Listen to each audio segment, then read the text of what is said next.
خاوتي خواتاتي اهلا وسهلا مرحبا بكم يا جماعة الخير زلف اللاون والسلام عليكم. Il y a quelque chose, il y a anguille sous roche, il y a quelque chose qui cloche, il y a vraiment quelques événements intrigants et non, on s'entendait à la Koulihal via Algérie par depuis qu'on a eu connaissance de cette affaire, on s'entendait à ce problème-là. Nous en avons parlé il y a de cela 13 jours, plus exactement le 14 février 2024, c'était en plein Saint-Valentin. Le 14 février 2024, nous avions diffusé une émission dans laquelle nous vous expliquions les dessous d'une grosse manipulation qui entoure le procès, l'un des procès les plus retentissants et les plus explosifs actuellement en cours au tribunal militaire de Blida. Il s'agit du procès du lieutenant-colonel Tariq Amirat. Tariq Amirat, qui n'est pas n'importe qui, puisqu'il est, Tariq Amirat, je le rappelle, nous l'avons expliqué le 14 février dernier, était le chef du bureau de sécurité de l'ambassade d'Algérie à Paris, entre 2017 et 2019. Auparavant, il était le chef de bureau de sécurité de l'ambassade d'Algérie à Rome. Ensuite, il avait fait de la prison durant presque 6 mois, en l'été de juin 2019, il a été libéré en février 2020. Ensuite, il a été réintégré au sein du renseignement extérieur, à savoir la direction de la documentation de la sécurité extérieure à partir du début de l'année 2021, où il était le numéro 2 de la cellule anti-subversion de la DDSE, du renseignement extérieur algérien. Cette cellule est principalement en charge de la neutralisation, du suivi, de la surveillance et du traitement de ce que les services secrets algériens considèrent comme ou la classe comme des éléments subversifs qui habitent à l'étranger ou qui sont fuites à l'étranger ou qui sont réfugiés à l'étranger. Ces éléments subversifs sont malheureusement, d'après la classification dominante des services secrets algériens, surtout des journalistes comme moi, Abdou Sammar, ou là des youtubeurs, ou là des activistes, alors que normalement les éléments subversifs, c'est-à-dire celles et ceux qui peuvent menacer la sécurité nationale, provoquer des troubles à l'ordre public, menacer les intérêts de l'État algérien, devraient être des terroristes, des corrompus, des voleurs, des violeurs, des mouvances politiques radicales. Mais malheureusement, on classe dans le concept d'éléments subversifs, notamment depuis 2020, et cette durcissement et le durcissement brutal du régime algérien dans sa répression, dans sa course effrénée pour la répression du Hirak de 2019 et son étouffement, on a classé tout et n'importe qui dans la catégorie subversive. Et c'est Tariq Amirat qui était l'un des cerveaux de cette lutte contre les éléments subversifs à l'étranger, et c'est à cause de lui, notamment, que moi, par exemple, Abdou Sammar, je ne peux pas retourner à mon pays, ou que je ne peux pas voir mes enfants et mes parents, et que beaucoup d'activistes, de journalistes ou d'opposants sont diabolisés, vilipendés, exclus de leur pays ou et faisant l'objet de poursuites judiciaires, de mandats d'arrêt internationaux ou là de condamnations très sévères, comme par exemple votre serviteur. Moi, en tant que directeur d'Algérie Par, j'étais condamné à la peine de mort en octobre 2022. Donc, Tariq Amirat n'est pas n'importe quel officier du renseignement algérien. حكينا عليها مليح. Et le procès qui était prévu le 13 février a été reporté au 3 mars. Dans l'émission, la dernière fois, le 14 février, on a expliqué les dessous de cette manipulation qui vise le principal témoin. Le procès de Tariq Amirat. Alors, il y a plusieurs personnes qui figurent, donc certains sont en prison, certains sont d'anciens officiers de la DDSE qui étaient à l'étranger. Il y avait le frère de général Sidi Ali Ourzmeli, le général-major Ourzmeli qui a dirigé la DCS, la Direction Centrale de la Sécurité de l'Armée de 2020 à 2022. Son frère Omar figure dans le dossier. Sidi Ali Ourzmeli figure lui aussi dans le dossier. L'enquête a mené vers l'emprisonnement. Hadi l'affaire de Tariq Amirat, nous sommes pratiquement la source la plus, je le dis en toute modestie, parce que nous sommes les seuls qui ont travaillé de façon sérieuse, objective et documentée, factuelle, sur l'affaire Tariq Amirat. Tariq Amirat, quand il a été emprisonné à la mi-août 2022, c'est nous qui avions publié une série importante d'articles de 2021 à 2022 qui expliquent les manœuvres illégales, illicites, ses abus de fonction, le détournement de ses prérogatives de haut responsable des services secrets pour alimenter des lobbyistes installés à l'étranger, ou là pour diffuser, intoxiquer des opposants installés à l'étranger, ou là pour faire fuiter des informations classées secret défense, ensuite pour les manipuler dans le but de nuire à des personnalités et à des individus qui occupent des fonctions importantes au sein de l'État algérien. L'affaire Tarek Amirat, on en a déjà parlé, mais je la résume brièvement. Pourquoi ce procès, le 3 mars prochain, il est stratégique. Tarek Amirat a été accusé avec un certain nombre d'officiers. Certains sont en prison, d'autres sont sous contrôle judiciaire. Kima Oulzmili Sedali, Kima Kho Omar qui est emprisonné. Et Houssine Boulahia, qui était le colonel Houssine Boulahia, qui était le numéro 2 de la DDSE de 2021-2022 et qui était le chef de cette cellule anti-subversion. Et Tarek Amirat était son bras droit. Lui, il n'a pas été inquiété outre mesure, n'a pas été emprisonné. Parce qu'on a estimé qu'il n'a pas joué un rôle important, que le cerveau de ce complot réel, c'était Tarek Amirat. Parce que Houssine Boulahia n'est pas issu du renseignement extérieur, il est issu essentiellement, il a fait toute sa carrière dans la sécurité militaire. Le véritable cerveau de la cellule anti-subversion, c'est Tarek Amirat. C'est lui, Tarek Amirat, qui a planifié toutes les opérations de manipulation, toute la stratégie visant à neutraliser ou à utiliser ou à manipuler les éléments subversifs basés à l'étranger. Mais Tarek Amirat, qu'est-ce qu'il a fait? Tarek Amirat, il a utilisé sa proximité avec Omar Oulzmili, comme il a utilisé ses officiers qui étaient à ses collaborateurs, dont certains étaient en poste consulat général de Paris, d'autres étaient en poste Créteil, d'autres étaient en poste à Londres ou là en Belgique, parce que la sécurité extérieure dispose d'un certain réseau d'officiers qui ont le statut de diplomate et qui sont en poste à l'étranger. Il les a utilisés pour faire diffuser des informations depuis l'étranger sur des personnalités ou des généraux majeurs ou des conseillers d'Abdelmajid Tebboune ou des membres de la famille de Abdelmajid Tebboune ou des ministres du gouvernement pour les torpiller, les salir et les impliquer dans des scandales de corruption. À la suite de ces informations qui étaient majoritairement trafiquées, en fait, Tarek Amirat, qu'est-ce qu'il faisait?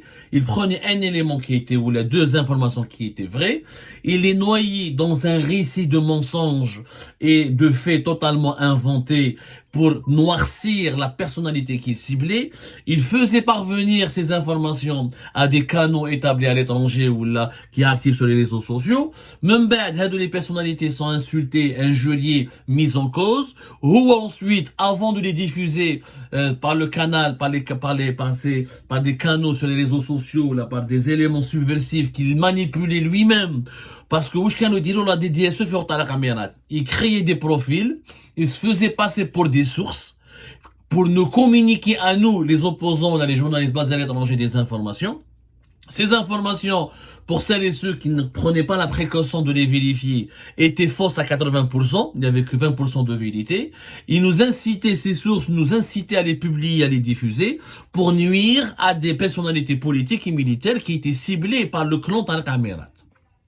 Même en parallèle de cette opération, Tarek Amirat avec Omar Oulzmili faisait parvenir à la DCSA du général-major Sedali Oulzmili des informations fausses, manipulées, sur lesquelles étaient basées, sur les DCSA enclenchaient ensuite des enquêtes, et ces enquêtes étaient mettaient en cause des personnalités militaires comme des personnalités politiques, et ces enquêtes étaient parvenues ensuite sur le bureau de chef d'état-major Saïd Chengriha, afin de manipuler les Saïd Chengriha lui aussi, de le remonter carrément contre des personnalités du pouvoir algérien que le clan de Tarek Amirat voulait zigouiller ou la saboter. Quel était l'objectif? C'est ça, franchement. Nous avons expliqué le montage de ces manipulations. Et comment Saïd Chengriha était, on le dressait, on le manipulait, on le montait. Même quand la DGSI à travers la caserne, elle a fait une enquête approfondie. Ils ont procédé à l'arrestation de Tariq Amirat, où ils ont effectivement compris, saisi, ils ont découvert pas mal de lettres anonymes, pas mal de dossiers trafiqués, pas mal d'éléments manipulés, pas mal de rapports classés secret défense qui ont été divulgués sans les autorisations nécessaires, sans passer par le circuit réglementaire. Ils ont procédé à des arrestations, ils ont démantelé ce qu'on appelle, ce que Algérie Part a appelé, ce que nous avions appelé en août 2022, un réseau d'officiers comploteurs contre la sécurité nationale. Le procès devait avoir lieu le 13 février, il a été reporté au 3 mars parce que, et comme bizarrement, le seul témoin à charge contre Tariq Amirat, c'est un certain colonel Ben Nasser Boualem, qui est l'ancien consul d'Algérie à Alicante en Espagne de septembre 2019 à mars 2021 et qui était lui-même chef du bureau de sécurité du consulat d'Algérie à Bobigny de 2010 à 2013. هذا colonel Boualem Ben Nasser, elle est vraiment bizarre, franchement bizarre. C'est quelqu'un qui était donc allé en consul, ensuite il a été dégradé à partir de 2021. Warmawa, il s'est retrouvé au cœur d'une sombre enquête sur des manipulations effectuées par la DCSA de Sidi Ali Ouelzmeli contre le conseiller d'Al-Majid Boualem Boualem. On lui avait demandé de témoigner contre Boualem Boualem. Lui, il avait refusé, donc il a été rappelé, il a été dégradé. Ensuite, ils l'ont envoyé à Béchar. Pratiquement depuis 2022, il y a à Béchar, un officier du renseignement extérieur. Qu'est-ce qu'il fait à Béchar? Quand on a planché sur le cas d'Aboualem Ben Nasser, nous avons remarqué qu'en parallèle, le report de ce procès et du 13 février jusqu'au 3 mars intervient au moment où quelqu'un qui s'appelle Hicham Aboud, que vous connaissez, n'a pas cessé de parler du colonel Boualem Ben Nasser. Hicham Aboud, nous avons calculé, a fait 4 vidéos dans lesquelles il dresse des éloges au colonel Boualem Ben Nasser.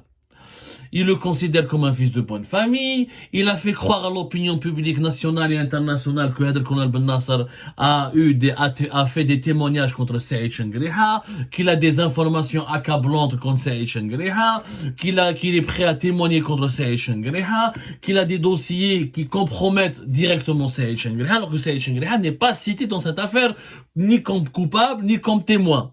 Lui-même, Saïd Chengriha a été victime de ce réseau d'officiers comploteurs, parce que quand il y a des rapports de la DCSA qui étaient basés sur des données manipulées, sciemment manipulées, pour créer un problème à des personnalités militaires et politiques.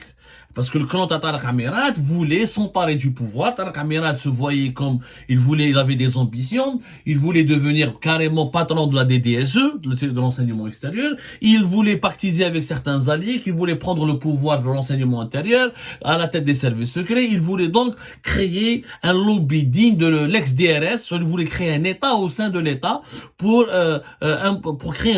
disposer d'un véritable pouvoir occulte. Et pour cela, il fallait qu'il dégomme certains responsables militaires et politiques et placer et nommer comme successeurs de ces responsables des personnalités issues de l'entourage proche ou là des amis ou là des alliés de Tariq Amirat et de ses complices. Donc Chengriha lui-même n'a rien à voir avec le procès. Mais Hicham Aboud, c'est la première fois. Vous connaissez Hicham Aboud, son engagement, ses insultes, ses invectives, ses insanités. C'est quelqu'un qui insulte tout le temps, en dépit de son âge avancé. Je ne l'ai jamais vu dire du bien d'un officier algérien. Jamais. تعرفوا ايش مع بوتي هذا شنقرح يبول في سروالو وهذا غير السبان والشر que des insultes de la diffamation, rien à voir avec le journalisme. Mais concernant Ben Nasser Boualem, Hicham Aboud l'a défendu, lui a attribué des propos d'une attitude glorieuse, il a fait de lui un martyr, il a fait de lui un moudjahid, il a même fait une vidéo dans laquelle il parle des membres de sa famille, et où effectivement il a un parent, il a un frère qui travaille au sein de la DGSN, il a un autre frère qui était dans une compagnie aérienne, il a un autre frère qui est aussi un opérateur économique, il a parlé de leur famille, ou sa famille subit des pressions, ils sont menacés, parce que quand Ben Nasser parle de Chengriha, a des preuves compromettantes contre Chengriha. Hicham Aboud Yajma'a, pour le moment, depuis ces 5 dernières années, n'a défendu que 2 personnalités. Khalid Benchir, ex-patron de la police algérienne et traître avéré, puisque nous avons démontré via les investigations d'Algérie par ses relations suspectes, opaques, illégales et illicites et immorales avec énormément d'entités et de responsables des services de renseignement étrangers. Ou le colonel Boualem Ben Nasser. Tous les autres responsables algériens, Hicham Aboud, ils se bombent de jour ou de nuit. Comment se fait-il que Hicham Aboud, qui est établi aujourd'hui au Maroc, qui a quitté le territoire français, et qui insulte à tout va, tout ce qui est service, tout ce qui est tout ce qui est membre des services algériens, secrets algériens, ou tout ce qui est militaire, à l'exception de Khalid Zine Benchir, qu'il considère comme un héros, passe son temps à se défendre. D'ailleurs, il a fait une émission contre nos révélations, nous avons donné des détails, des preuves, des faits, des noms, on va dire que c'est Mohamed Jabbar, qui a donné Abdou Sammar. Mais colonel Ben Nasser que Hicham Aboud défend, c'est un élément de Mohamed Jabbar. C'est un élément de l'enseignement extérieur. Donc comment se fait-il que Hicham Aboud défend et glorifie le colonel Boualem Ben Nasser? En réalité, tout cela fait partie d'une grosse manipulation dont l'objectif est quoi? Et d'empêcher le procès du 3 mars prochain. En discréditant le principal témoin, Hicham Aboud il a été utilisé par les proches de monsieur Tariq Amirat, parce que contre le pouvoir algérien, il chauffe l'État Hicham Aboud, qui est condamné, qui est détesté par le régime algérien, qui est totalement diabolisé, qui le régime algérien le rappelle comme tout ce que dit un influenceur ou un activiste basé à l'étranger qui est considéré comme son adversaire, le régime algérien applique exactement le contraire. En réalité, c'est quoi la manipulation? Hicham Aboud ils ont utilisé, il y a un lobby au sein des services secrets algériens, un lobby qui veut empêcher le procès du 3 mars prochain, et pour empêcher le procès du 3 mars prochain, il faut empêcher la participation de Boualem Ben Nasser. Parce que si le témoin principal ne se présente pas le 3 mars, et ne parle pas, et si la justice militaire ne l'écoute pas, et ne le prend pas en considération, le procès ne pourra pas se tenir, Tariq Amirat pourrait éventuellement ou être condamné à une peine symbolique, ou être libéré, ou la remis en liberté. Ou le scandale, dans les officiers comploteurs contre la sécurité nationale, va être passé sous silence, il va être enterré. L'objectif est de sortir Tariq Amirat, qui n'est pas n'importe qui, fils de Slimane Amirat, dont la maman, encore en vie, à la kulli harbi khaliha le non, malgré nos divergences avec la famille Amirat, on leur souhaite pas du mal, malgré tout le mal que eux ont fait aux familles des autres. La maman de Tariq Amirat, qui est très proche de plusieurs dirigeants algériens, qui fait du lobbying depuis une année pour obtenir la libération de son fils, et c'est elle qui a réhabilité son fils, parce que son fils, quand il est sorti de prison en février 2020, il est resté sans poste jusqu'à début 2021, c'est elle qui a fait des pressions et des mains et des pieds pour que la DDSE réhabilite Tariq Amirat et lui donne un poste important et prestigieux. Donc le clan Amirat, avec leurs complices, n'ont pas intérêt à ce que le procès du 3 mars prochain se déroule sereinement. Ils n'ont pas intérêt à ce que la vérité éclate au grand jour. Ils n'ont pas intérêt à ce que la justice militaire découvre et expose et diagnostique et fasse une autopsie de ces pratiques complotistes. Parce que derrière Tariq Amirat, il y a des officiers au sein de la DCSA, il y a des généraux retraités, il y a des politiciens qui sont très influents, il y a tout un groupe. Il y a tout un lobby de dirigeants qui voulaient déstabiliser l'État de 2022 à 2023, de 2021, pardonnez-moi, à 2022, pour placer de nouveaux dirigeants dans des postes sensibles, au sein de l'armée, au sein du gouvernement, au sein de la présidence et au sein des services secrets. Donc ce procès dérange. Slimane Amirat, une personnalité historique, proche de monsieur Boudief, et qui a eu lui-même un problème assez particulier. Slimane Amirat, le dossier Amirat, qui était Slimane Amirat, comment Tariq Amirat est rentré dans les services, comment il a utilisé le nom de son père, comment sa mère utilise le nom du défunt Slimane Amirat, qui est une personnalité importante dans la guerre de l'indépendance, qui fêche, pour plus tard.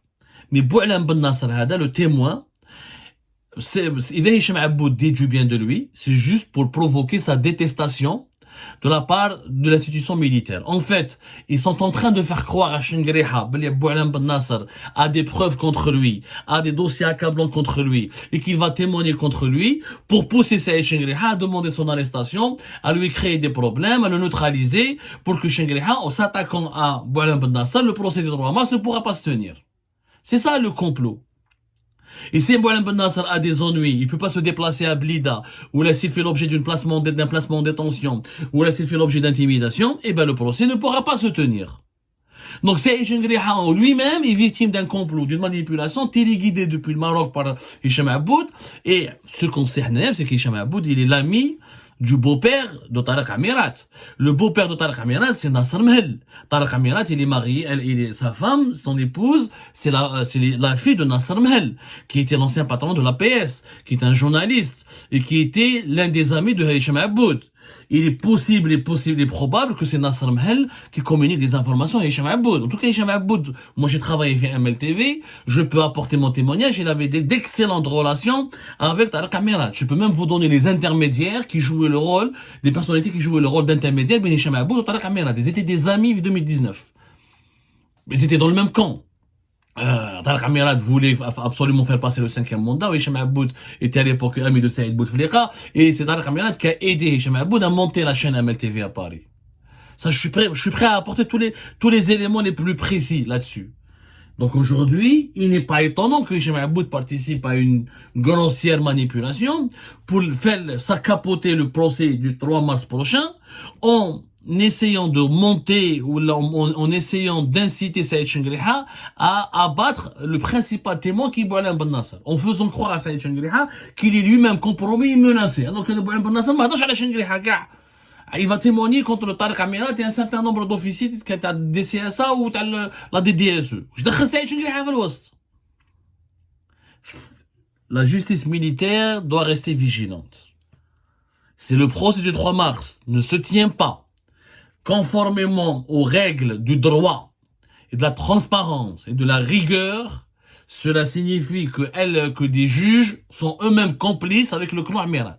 Cela signifie qu'on veut empêcher la vérité, on veut toujours continuer à manipuler Chengriha, on veut toujours continuer à manipuler la présidence algérienne, et on ne veut pas que la vérité éclate, la vérité qui concerne les objectifs et les dessous de ces pratiques complotistes décidées ou orchestrées de 2021-2022 par Tariq Amirat et ses complices. Faites très attention. Et j'incite mes compatriotes à filtrer leurs sources. Quand vous voyez quelqu'un qui insulte tout ce qui est algérien, à longueur de journée, on n'a jamais dit du bien sur l'Algérie ou sur les autorités algériennes. Jamais. Ou بالسبان. يعني même السروال تاعه, il y a des vidéos au moins 18 ans d'Ajmabou. Tu peux pas les voir en famille. Du jour au lendemain, il fait des éloges dans 4 vidéos successives sur Boualem Ben Nasser et sa famille. Il a parlé de son père, Al-Arbi Ben Nasser, l'ancien directeur de la justice militaire. Mais je vous rappelle, moi j'ai découvert au cours de mon enquête que Al-Arbi Ben Nasser, le père de Boualem Ben Nasser, c'est lui-même qui avait, au début des années 2000, les années 90, pardonnez-moi, a collé un mandat d'arrêt militaire contre Hicham Aboud. Où Hicham Aboud, il dit bien de lui et de sa famille. Connaissant Hicham Aboud, c'est pas le genre de personne, quelqu'un qui est très rancunier, c'est pas le genre de personnalité qui va pardonner à quelqu'un qui lui a collé un mandat d'arrêt. Le père de Boualem Ben Nasser lui a collé un mandat d'arrêt militaire, dans le cas de la justice militaire. Ou اليوم يقول لك non, c'est une grande famille, ou ناس ملاح. C'est pas normal. C'est une manipulation. Ils veulent tout simplement inciter Chengriha à détester Boualem Ben Nasser, à se méfier de lui, à demander une enquête sur lui, à l'intimider, à l'interpeller, à provoquer son placement en détention, pour que Boualem Ben Nasser ne parle jamais et ne dise pas ce qu'il détient comme information compromettante sur Tariq Amirat et son clan. Voilà la grosse manipulation dont est victime, dont risque d'être victime la justice militaire en Algérie et Saïd Chengriha en personne.